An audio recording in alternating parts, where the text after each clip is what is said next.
Mike Greenberg is very, very upset with the NFL. because I all I know about is that the Jets are going overseas.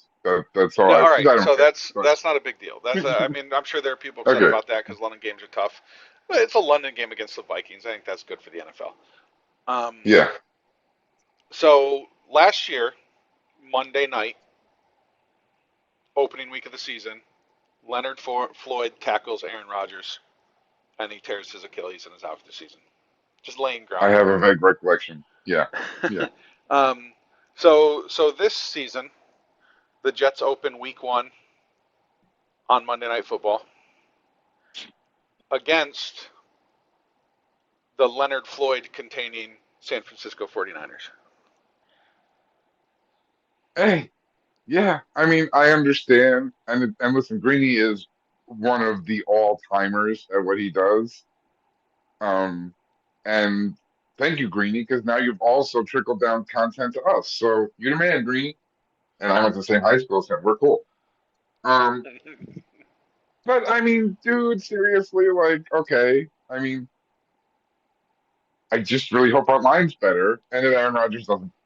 That's Yeah, I mean I kind of get it. where I. Like you analyze so much as like a hardcore like this is my job sports guy. Um, Yeah. those things were going to come up. Like I watched a whole clip about how bad it was for the Jets the last time the Jets opened the season against the 49ers at the Mm. 49ers. Like Yeah, I mean, um, that's the thing. This is Greeny as a real emotional Jets fan, not like a I'm a Jets fan for show guy. Like he's really a Jets fan, and this is trauma talk. That's what this is.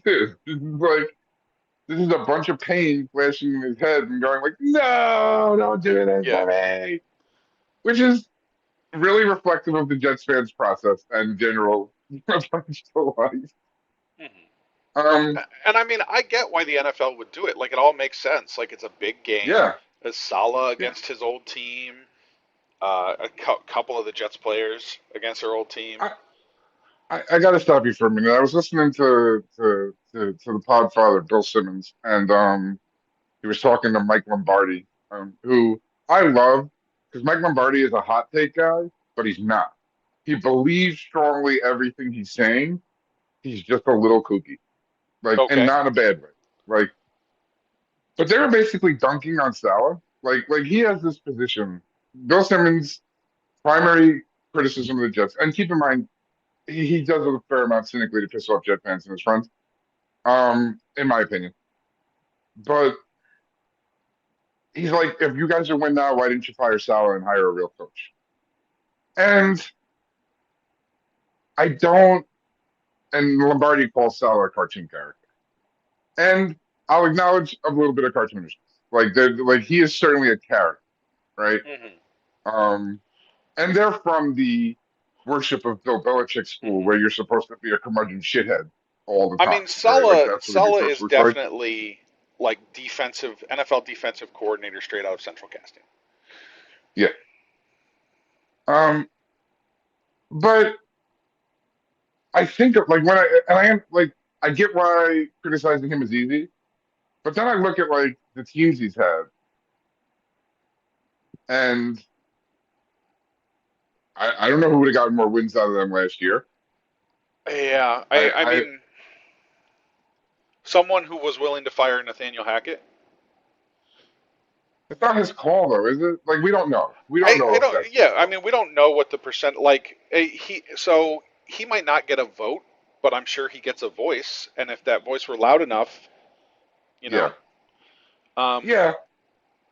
it certainly doesn't seem that Joe Douglas and Robert Saleh have a contentious enough relationship where Joe Douglas would be like, I don't care what you think about your coordinators. I've hired who I've hired. Mm. Yeah, I mean, I think the Hackett thing is a very simple A to B. It's Aaron Rodgers wants Hackett. Aaron Rodgers gets Hackett because he just wanted Aaron Rodgers. Like Hmm. that's like I just think Yeah, that's what and it comes down to. yeah, and I don't necessarily on that level have a problem with hiring him, but his kind of either unwillingness or inability to adapt last season definitely hurt the Jets. Now, maybe to the tune of a single win, Or maybe, no actual different Yeah, win-loss record, just a slightly less incompetent looking offense, which still would have been yeah, nice for us as Jet fans. yeah, But yeah. that's it. Like I said, I think that's what it would have taken to get more wins out of that team last year. And I don't know that it actually happens because depending on what your offense does, like I really think Saleh is instrumental as the head coach in keeping that elite defense playing like an elite defense when they know the offense is not going to help them. Yeah, I mean that's the thing. I give him a lot of credit because over the last few years there've been a lot of games the Jets played where the team would have had every excuse to kind of fuck off, and they came and played hard, and that counts for something. Um, I do think it's very likely that he's not a 10, 20 year coach because I think his all gas, no brakes kind of mentality will eventually grate on people and stop having any effect positive. It'll just be like they'll just tune him out. It'll It'd be just be peanuts noise, yeah. adults. Yeah.